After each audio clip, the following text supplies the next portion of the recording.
안녕하세요. 체리스포츠의 체리입니다.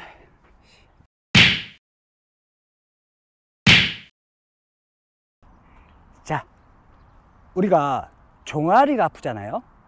왜 종아리가 아프냐면, 일단은 제가 종아리가 안 아프게 하는 방법이 몇 가지가 있는데, 저 같은 경우는 일단 착지법을 바꿉니다. 착지법을 힐스트라이크로 바꿔요. 그래야지 종아리에 데미지가 없습니다. 자, 그 다음에 힐스트라이크로 바꾸게 되면 착지가 굉장히 부드러워져요.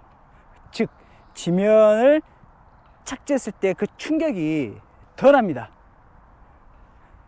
그 다음에 제가 하는 것은 바로 엉덩이 축의 높이를 조절을 하는데, 제가 이렇게 막 달리잖아요. 달려요. 그런데 종아리가 아파요. 자, 힐스트라이크로 바꿨는데도 아파요. 그러면 0.01mm씩 엉덩이를 살짝씩 내립니다. 내려봐요. 그래도 아파요. 그러면 아주 조금 더 내려요.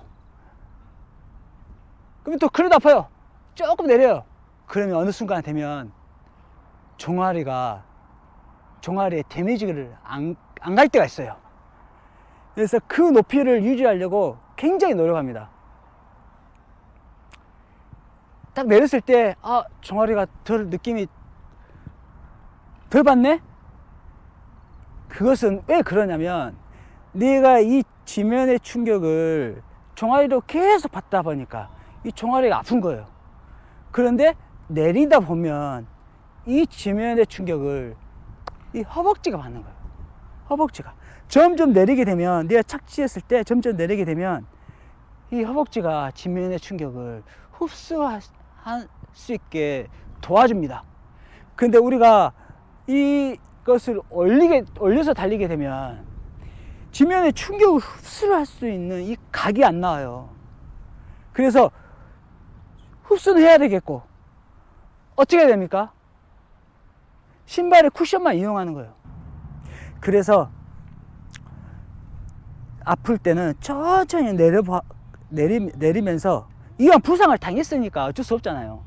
당했으니까 그 다음에 또 뛰다가 느낌이 좀 안 좋다 싶으면 살살씩 내려서 이 허벅지가 이 지면에 오는 그 충격, 이것을 받을 수 있도록 살짝씩 내려줘야 됩니다. 결국에는 이 각도보다는, 이 반듯한 이 각도보다는 이 각도가 더 충격을 흡수를 할 수가 있어요. 자, 그런데 왜 우리가 종아리가 아픈 상황이 계속 발생될까요? 그거는 바로 큰 힘을 쓰고 싶어서 이게 내린 상태에서 계속 유지를 해야 되는데, 내가 어느 순간 지칠 때도 이렇게 올라오지만 큰 힘을 쓰고 싶어서 이렇게 올릴 때도 있습니다. 자, 이제 달리기 이론을 설명할 텐데요. 우리가 어떤 큰 힘을 내기 위해서는 굉장히 회전력이, 이 거리가 길어야 돼요. 가령 야구를 시작하면 우리가 공을 던지는데 이렇게 던지면은 큰 힘을 낼 수가 없죠. 발을 쭉 뻗어갖고 온몸을 이용해서 이렇게 쭉 던져야지만 큰 파워를 낼 수가 있어요. 이거는 어떤 종목이든 마찬가지예요. 축구도 이렇게 차진 않잖아요. 다리를 쭉 펴갖고 빵 차야지만 큰 파워를 낼 수가 있죠. 그래서 멀리 보낼 수가 있는데, 자, 그런데 달리기는 어떨까요? 달리기는 이 골반부터 이 다리까지 이것을 전체적으로 쓰면은 큰 파워를 쓸 수가 있어요. 우리가 이 작은 원으로 지면을 밀게 되면 작은 힘을 쓰는 거죠. 대신 안정적이게 됩니다. 그래서 우리가 이 큰 힘을 쓰는 이런 달리기가 있어요. 그게 바로 스프린터입니다. 스프린터는 이 앞쪽에서 만들어 가지고 굉장히 이 골반과 지면이 멀어요. 그래서 우사인 볼트 같은 경우는 이 지면을 착지했을 때 거의 펴진 상태로 착지를 합니다. 왜냐면 여기서부터 내가 쓰는 이 가동 범위를 크게 하기 위해서, 이 거리를 크게 하기 위해서 착지 시 지면을 밀 때 굉장히 이 거리가 길어요. 그래서 자연적으로 스프린터 같은 경우는 이 앞쪽으로 대부분 다리를 뻗어 가지고 착지했을 때는 이 엉덩이 골반과 이 다리 지면이 굉장히 길기 때문에 큰 파워를 낼 수가 있고, 바로 밀어서 바로 이 수직으로 이렇게 올린 겁니다. 그래서 스프린터 같은 경우는 이렇게 달리는 거예요. 물론 달리기 할 때는 이만큼 와서 이렇게 올리긴 하지만, 우리가 연습할 때는 생각은 이렇게 뻗어 가지고 바로 올린다고 이렇게 생각하는 겁니다. 자, 그런데 이 골반과 이 지면을 더 올릴 수가 있어요. 즉 길이를 더 늘릴 수가 있습니다. 그게 뭐냐면 포어풋이에요. 이 골반과 이 지면의 높이를 올려서 파워를 힘을 더 쓸 수 있는 게 바로 포어풋입니다. 포어풋 하면 이 정도가 올라와요. 그러면 엄청난 파워를 더 쓸 수가 있습니다. 자, 그런데 여기서 한 가지 더 내 골반과 지면을 더 올릴 수가 있어요. 포어풋도 쓰고, 그 다음에 또 한 가지가 바로 신발입니다.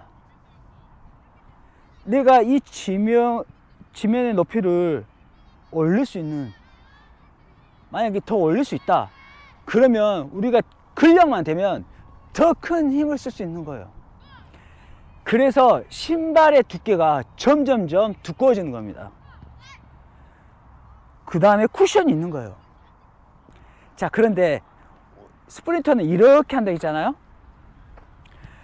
근데 마라톤은 이제 뒤쪽에서 많이 만들죠. 뒤쪽에서 많이 만들어요. 그래서 우리가 다리를 뒤로 이렇게 쫙 뻗었을 때 이 무릎이 이렇게 굽어지는 겁니다. 굽어져요. 그런데 우리 초보 런너분들이 이 카보나를 신고 달리기를 하는데, 이 쿠션이 워낙 좋다 보니까 우리가 이 각도에 굽어져야 하는 것을 굽히지 않고 이렇게 쿠션으로만 달리기를 하는 거예요. 이렇게 내렸을 때는 우리가 이 허벅지를 되게 이용을 많이 하거든요, 착지했을 때. 그런데 우리가 약간 큰 힘을 내기 위해서 약간 올리는 경향이 있어요. 그러면서 이 지면의 이 충격을 어디로 흡수를 하냐? 바로 이 미드솔의 이 쿠션으로 흡수를 하는 거예요. 왜냐면 우리가 이 점핑을 했을 때, 만약에 맨발로 했을 때는 충격을 흡수하기 위해서 많이 내린단 말이에요. 이렇게 갖고 이렇게 많이 내려요. 그래서 이 허벅지하고 이 발목하고 이용해서 충격 흡수를 하는데, 내가 신발이 완전 쿠션이 좋아요. 이 프로4보다 쿠션이 완전 더 좋아요. 그러면 우리가 점핑하고 착지했을 때 이 정도까지는 안 내리고 이렇게 내리죠. 왜냐면 그렇게 굽힐 필요가 없으니까요. 충격 흡수를 신발이 해주니까 굳이 우리가 이렇게 할 필요는 없다 이거예요. 그렇기 때문에 초보 런너분들이 이 신발의 쿠션만 이용하게 되면 자세가, 달리는 자세를 취한 상태에서 이 카보나를 써야 되는데, 지면의 충격을 신발이 흡수를 하다 보니까 이 상태가 아니라 이렇게 뛰는 거예요. 그런데 이 각도가 펴지면 펴질수록 충격 흡수를 몸으로 받는 겁니다.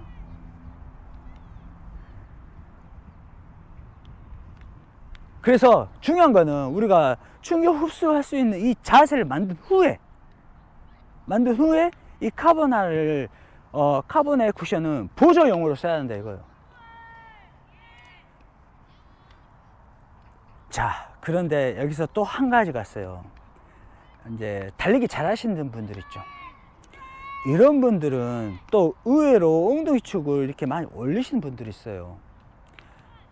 그거는 내가 더 많은 파워를 내기 위해서, 이렇게 뛰는 것보다 이렇게 이 정도로 더 올리면 이 거리가 더 길어지기 때문에 더 많은 파워를 낼 수가 있는 거예요. 이것보다는 이게 더. 그래서 그러면 내가 이렇게 펴진 상태에서 장거리 달리기를 하게 되면 이게 부상이 와요. 맨발로 뛰었을 때는 이렇게 부상이 옵니다. 그런데 신발의 쿠션이 이제, 그래서 미드솔이 막 두꺼워지고 미드솔의 그 쿠션이 좋아지는 거예요. 내가 큰 힘을 쓰기 위해서 엉덩이 축을 올려서 뛰는데, 이 뒷면으로 오는 충격은 이 신발로 네가 대신해라. 우리가 큰 힘을 쓰기 위해서 이렇게 올리는 경향이 있어요. 그래서 초보 런너분들도 이것을 힘을 쓰기 위해서 약간 올리는 경향이 있습니다. 자, 중요한 거는 이거예요. 우리가 카보나를 신었을 때는 이게 이 신발의 쿠션만 이용해서는 안 됩니다. 일단 자세를 먼저 잡아야 돼요. 내 몸으로 충격을 흡수할 수 있는 이 자세를 먼저 만든 후에, 그 다음에 이 쿠션을 카보나를 신는데, 카보나를 신게 되면 이 지면의 충격을 이 카보나가 도와주기 때문에 자연스럽게 약간 엉덩이 축이 상승이 돼요. 그러면서 큰 힘을 쓸 수 있는 거죠. 그래서 막 탄성이 좋다 하는 이유도 거기에서 나오는 거고, 물론 신발에 그 쿠션이 좋기 때문에 나온 것도 있고, 그 다음에 이 두께, 이 신발의 미드솔의 두께가 높기 때문에 내 골반과 지면의 길이가 길어져서 더 큰 힘을 쓸 수 있는 겁니다. 자, 지금까지 체리스포츠의 체리였습니다. 감사합니다.